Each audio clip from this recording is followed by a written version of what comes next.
Hello guys, since yesterday I've not rested at all. As you guys know, Australia federal budget just came out. 2026-2027 federal budget has been passed. Now listen attentively. For people are telling me, oh, migration this, migration in Australia. Now I've studied the budget paper 1 and 2, and I can tell you guys the exact summary. So you need to watch it. First of all, look at this.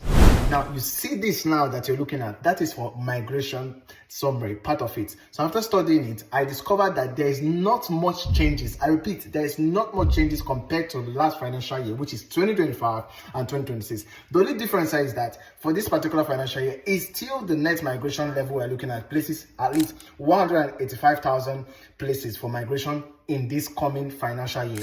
And then what you need to realize is that this year Australia is now focusing. They are focusing actually on what we call this year Australia is focusing on skilled migration.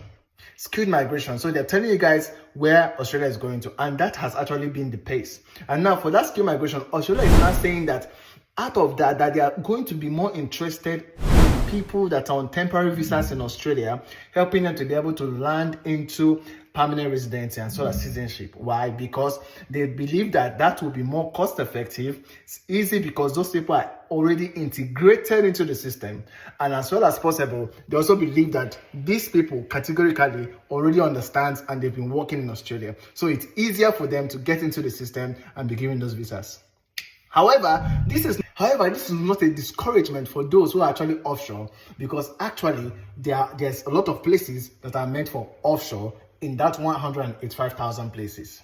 Now, let me say this here, very, very important. There's some occupations that Australia is looking at for, and we've been saying it, and I've been saying it so far. And one of the things that are going to be very intensified this year is that Australia is going to be speeding up some certain things like your skilled assessment processes and all of that.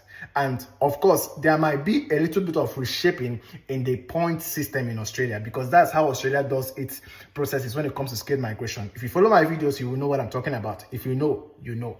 Now, the last thing I'm going to say is this. For student visa, there's nothing that was said about the 35 years of age. So anybody telling you propaganda online that they have removed the 35 years of age and all of that, those people are not telling you the right thing. So get the facts right. And I'm telling you the exact truth based on what you have on that paper. There is nothing concerning student visa, removing 35 years of age from student visa.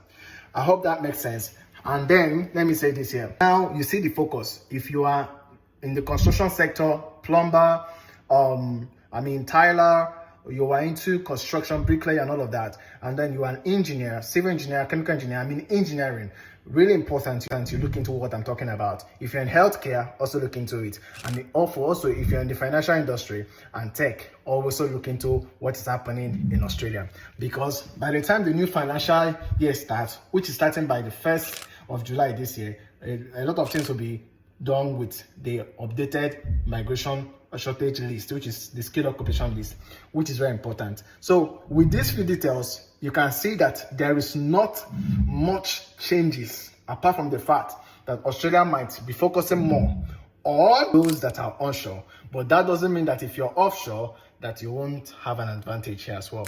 I hope this makes sense, and please look at this graph again. I hope it makes sense to you. Thank you so much.